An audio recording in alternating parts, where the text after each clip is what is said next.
വയനാട് മുണ്ടക്കൈയിൽ രക്ഷാദൗത്യത്തിന് വേഗം കൂട്ടി ചൂരൽമലയിൽ നിന്നും മുണ്ടക്കൈയിലേക്ക് ബെയിലി പാലം സജ്ജമായി. ഉരുൾപൊട്ടലുണ്ടായി 3 ദിവസങ്ങളിലായി 299 മൃതദേഹങ്ങളാണ് കണ്ടെടുത്തത്.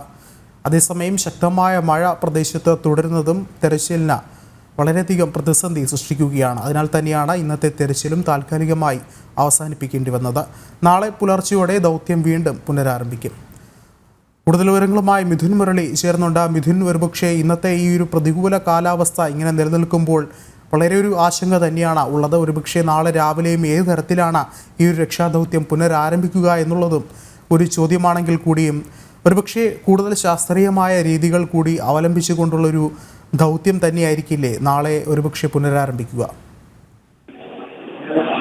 യന്ത്ര സാമഗ്രികളുടെ സഹായത്തോടെ JCB അടക്കമുള്ള യന്ത്രങ്ങളുടെ സഹായത്തോടെയുള്ള ഒരു തിരച്ചിലായിരിക്കും നാളെ നടക്കാൻ പോകുന്നത്. രാവിലെ മുതൽ തന്നെ ശ്രമകരമായ ദൗത്യം സൈന്യത്തിന്റെ ഭാഗത്തു നിന്ന് ഉണ്ടാകും. ഉച്ചയോട് കൂടി തന്നെ ദൗത്യം പൂർത്തീകരിക്കാൻ സാധിക്കുമെന്നുള്ള ഒരു പ്രതീക്ഷയാണ് സൈന്യത്തിനുള്ളത്. മുഴുവൻ മൃതദേഹങ്ങളും ഭൂമിക്കടിയിൽ ഉള്ള മൃതദേഹങ്ങളെല്ലാം വീണ്ടെടുക്കാൻ കണ്ടെത്താൻ സാധിക്കുമെന്നുള്ള ഒരു വിലയിരുത്തൽ സൈന്യത്തിന്റെ ഭാഗത്തു നിന്നുണ്ട്. പക്ഷേ ഇത് കൃത്യമായി നടപ്പാക്കണമെന്നുണ്ടെങ്കിൽ, മൃതദേഹങ്ങൾ കണ്ടെത്താൻ സാധിക്കണമെന്നുണ്ടെങ്കിൽ കാലാവസ്ഥ അനുകൂലമായി മാറണം. കാലാവസ്ഥ പ്രതികൂലമായി മാറിയുന്ന സാഹചര്യമാണെങ്കിൽ ദൗത്യം ദുഷ്കരമായി മാറും. യന്ത്രങ്ങൾ ഉപയോഗിച്ചുകൊണ്ടുള്ള മനുഷ്യന് ഇറങ്ങി പ്രവർത്തിക്കുന്നതിന് ആവശ്യമായ സാഹചര്യം ഈ മണ്ണിൽ ഇല്ലാത്ത ഒരു സാഹചര്യത്തിലേക്ക്, ഈ പ്രകൃതി അനുകൂലമല്ലാത്ത ഒരു കാലാവസ്ഥയാണെങ്കിൽ കാര്യങ്ങൾ വഴിമാറും. അപ്പോൾ രക്ഷാപ്രവർത്തന ദൗത്യം കൂടുതൽ ദുഷ്കരമായി മാറുകയും ചെയ്യും. ഇന്നത്തേതിന് സമാനമായ രീതിയാണ് നാളെയെങ്കിൽ പ്രകൃതി അനുകൂലമായ സാഹചര്യം ഒരുക്കാത്ത കാലാവസ്ഥ പ്രതികൂലമായി മാറുന്ന സാഹചര്യമാണെങ്കിൽ കൂടുതൽ സമയവും രക്ഷാപ്രവർത്തനം നിർത്തിവെക്കേണ്ട അവസ്ഥയുണ്ടാകും. ഇടവിട്ടുള്ള മഴ ഇന്ന് പെയ്തിരുന്നു. ആ ഒരു സാഹചര്യത്തിൽ ഇന്ന് വൈകുന്നേരത്തോടു കൂടി ദൗത്യങ്ങൾ പലപ്പോഴും നിർത്തിവെക്കേണ്ട സാഹചര്യം സൈന്യത്തിന് ഉണ്ടായി. അങ്ങനെയുള്ള സാഹചര്യങ്ങൾ നാളെ ഉണ്ടാകാതെ ഇരിക്കുന്ന ഒരു അവസ്ഥയിലൂടെ മുന്നോട്ട് പോകാൻ കഴിഞ്ഞാൽ ഏകദേശം എത്ര ആളുകൾ മരണപ്പെട്ടിട്ടുണ്ട് എന്നതടക്കമുള്ള കാര്യങ്ങളിൽ കൃത്യമായ കണക്കുകൾ കണ്ടെത്താൻ സാധിക്കും.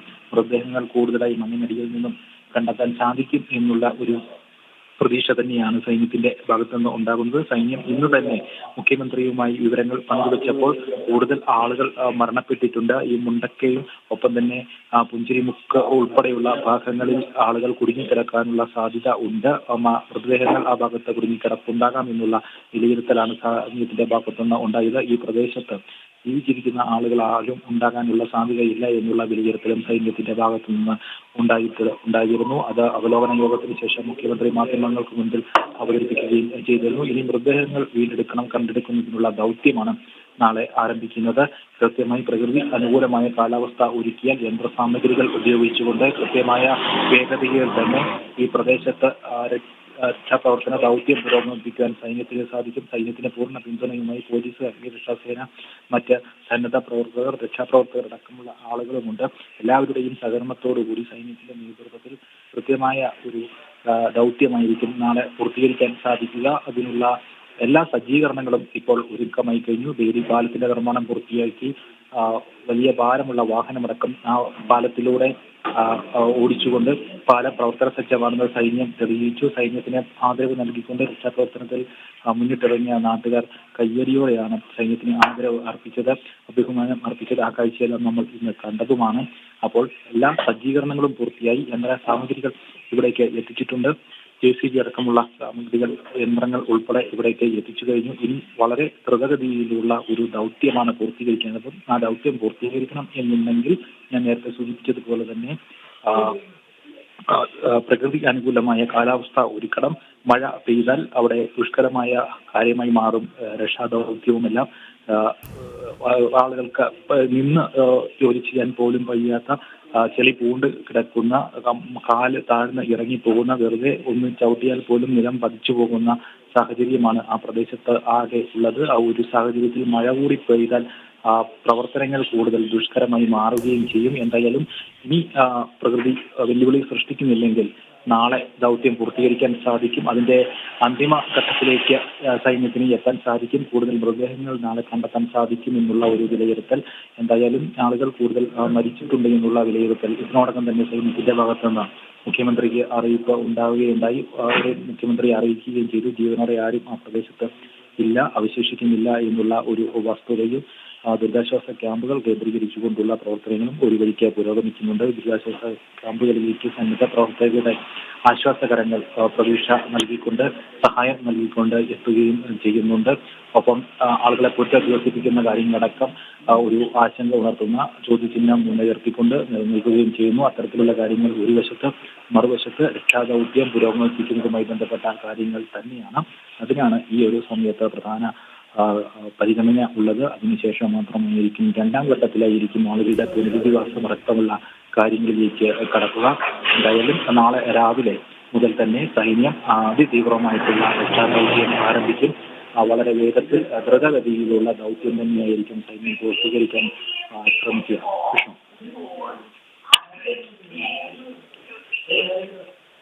മിഥുൻ സൂചിപ്പിച്ചതുപോലെ തന്നെ ഒരുപക്ഷെ നാളെ ഈ ഒരു രക്ഷാദൗത്യം പുനരാരംഭിക്കുമ്പോൾ അത് നിർണായകമായ നിമിഷങ്ങളിലേക്ക് തന്നെയാണ് വഴിമാറുന്നത്. കൂടുതൽ ഊർജിതമായുള്ള ഒരു രക്ഷാദൗത്യം തന്നെയാകും ആരംഭിക്കുക. പ്രത്യേകിച്ചും ബെയിലി പാലത്തിൻ്റെ നിർമ്മാണം പൂർത്തീകരിച്ച ഒരു സ്ഥിതി ഉള്ളതിനാൽ ഒരുപക്ഷെ കൂടുതലായി വാഹനങ്ങൾ എത്തിക്കാൻ സാധിക്കും, മറ്റ് സജ്ജീകരണങ്ങളും എത്തിക്കാൻ സാധിക്കും. ഇതോടെ രക്ഷാപ്രവർത്തനം നാളെ ശക്തമായ രീതിയിൽ പുനരാരംഭിക്കുമെന്ന് തന്നെയാണ് പറയേണ്ടത്. എന്നിരുന്നാൽ കൂടിയും മറുവശത്ത് ഈ പ്രതികൂലമായൊരു കാലാവസ്ഥ അത് വലിയൊരു തടസ്സം തന്നെയാണ്. നമുക്കറിയാം ഇന്നും ഈ വടക്കൻ ജില്ലകളിൽ വളരെ ശക്തമായ മഴയ്ക്കുള്ളൊരു സാധ്യത മുന്നറിയിപ്പ് നൽകിയിരിക്കുകയാണ്. നാളെയും മഴ ശക്തമാകാനുള്ളൊരു മുന്നറിയിപ്പ് നൽകിയിട്ടുണ്ട്. എന്നിരുന്നാൽ കൂടിയും ഈ ഒരു പ്രതികൂല കാലാവസ്ഥയൊക്കെ തന്നെ അതിജീവിച്ചുള്ള ഒരു രക്ഷാദൗത്യം തന്നെയാണ് ഇന്ന് സൈന്യം ബെയിലി പാലം പൂർത്തീകരിച്ചതിലും നമ്മൾ കണ്ടത് അത് തന്നെയാണ്.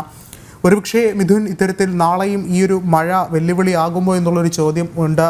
ഒരുപക്ഷെ മഴ വെല്ലുവിളി ആയാൽ കൂടിയും രക്ഷാദൗത്യം നാളെയും വളരെ കാര്യക്ഷമമായി തന്നെ തുടരുമെന്നതിൽ യാതൊരു സംശയമില്ല. ഇനി ഇത്തരത്തിൽ ഈ ദുരിതാശ്വാസ ക്യാമ്പുകളിലേക്ക് വന്നു കഴിഞ്ഞാൽ നിരവധി ആളുകളെയാണ് മാറ്റി പാർപ്പിച്ചിട്ടുള്ളത്. 1000-ലധികം വരുന്ന ആളുകൾ വിവിധ ദുരിതാശ്വാസ ക്യാമ്പുകളിലുണ്ട്. ഒരുപക്ഷെ ഇവിടെ ഈ ആളുകൾ കൂടുന്നതനുസരിച്ചുള്ള സജ്ജീകരണങ്ങൾ കൂടി ഇനി കൂടുതലായി എത്തിക്കേണ്ട ഒരു കാര്യം തന്നെയില്ല. മാത്രമല്ല ഒരുപക്ഷെ ഈ ഒരു മഴ ഇങ്ങനെ തുടർന്ന് നിൽക്കുന്നത് പകർച്ചവ്യാധി അടക്കമുള്ള പ്രശ്നങ്ങൾ ഈ ഒരു ദുരിതാശ്വാസ ക്യാമ്പുകളെ ബാധിക്കാൻ സാധ്യതയുണ്ട്. അത്തരത്തിലുള്ള മുന്നൊരുക്കങ്ങൾ കൂടി ഇനി ആരംഭിക്കേണ്ടതല്ലേ?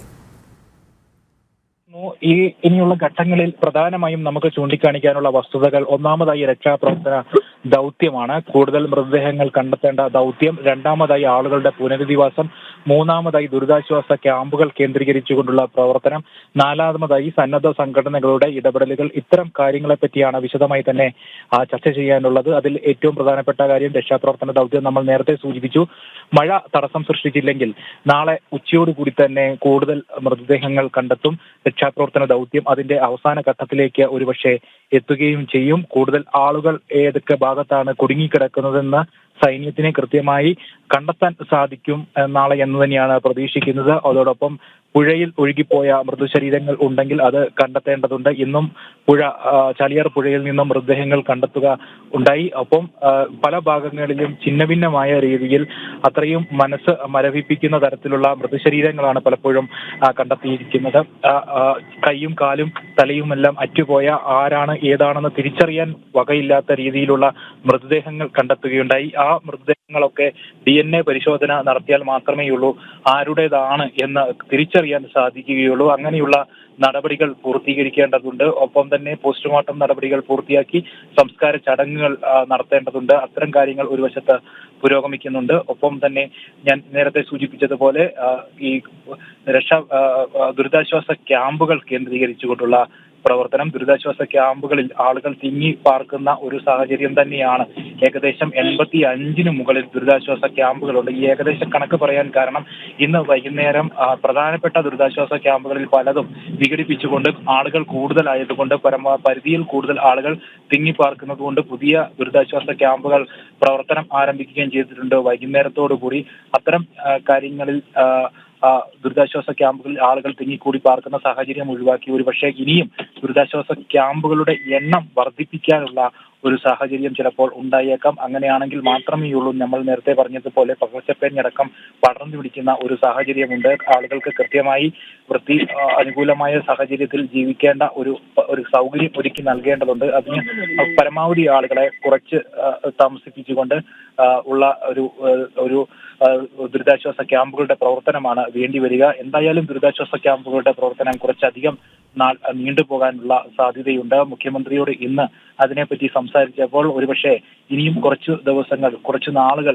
ക്യാമ്പുകൾ പ്രവർത്തിപ്പിക്കും എന്ന് തന്നെയാണ് പറഞ്ഞത്. അതിനുശേഷം മാത്രമായിരിക്കും ഇവരുടെ പുനരധിവാസം അടക്കമുള്ള കാര്യങ്ങളിൽ തീരുമാനമുണ്ടാവുക എന്നാണ് മുഖ്യമന്ത്രി പറഞ്ഞത്. ഏതു തരത്തിലുള്ള പ്രായോഗികമായ പുനരധിവാസ പരിപാടികളാണ് നടത്താൻ കഴിയുക എന്ന് ആലോചിക്കും. അതിനുശേഷം ആയിരിക്കും ഇവരെ മാറ്റിപ്പാർപ്പിക്കുന്ന നടപടികളിലേക്ക് കടക്കുക എന്നാണ് മുഖ്യമന്ത്രി പറഞ്ഞത്. അപ്പോൾ പുനരധിവാസം ഒരു സംശയമായി, പ്രശ്നമായി, ആശങ്കയായി അവിടെ നിലനിൽക്കുന്നു. ആളുകളെ വാടകയ്ക്ക് വീടെടുത്ത് മാറ്റിപ്പാർപ്പിക്കുന്ന അടക്കമുള്ള കാര്യങ്ങളെ പറ്റി ആലോചിച്ചുകൂടെ എന്ന മാധ്യമപ്രവർത്തകർക്കിടയിൽ നിന്ന് ചോദ്യം ഉയർന്നിരുന്നു. അപ്പോഴും മുഖ്യമന്ത്രി പറഞ്ഞിരുന്നത് പ്രായോഗികമായ പല കാര്യങ്ങൾ ആലോചിച്ചതിന് ശേഷം, കൂടിയാലോചനകൾക്ക് ശേഷം പിന്നീട് അതിൽ ഒരു പുനരധിവാസ പദ്ധതി നടപ്പിലാക്കും, മുഴുവൻ ആളുകൾക്കും പുനരധിവാസം സാധ്യമാക്കുന്ന ഘട്ടത്തിലേക്ക് കടക്കും എന്ന് തന്നെയാണ് മുഖ്യമന്ത്രി ഇന്ന് പറഞ്ഞത്. ഒപ്പം ഈ ദുരിതാശ്വാസ ക്യാമ്പുകളിൽ താമസിക്കുന്ന ആളുകൾ, ഈ ദുരന്തം നേരിട്ട ആളുകളെല്ലാം തന്നെ വലിയ മാനസിക ആഘാതത്തിന് വിധേയപ്പെട്ട് കഴിയുന്ന ആളുകളാണ്. അവരെ സംബന്ധിച്ചിടത്തോളം ഇത്രയും വലിയൊരു ദുരന്തം നേരിൽ കണ്ടതിന്റെ ഒരു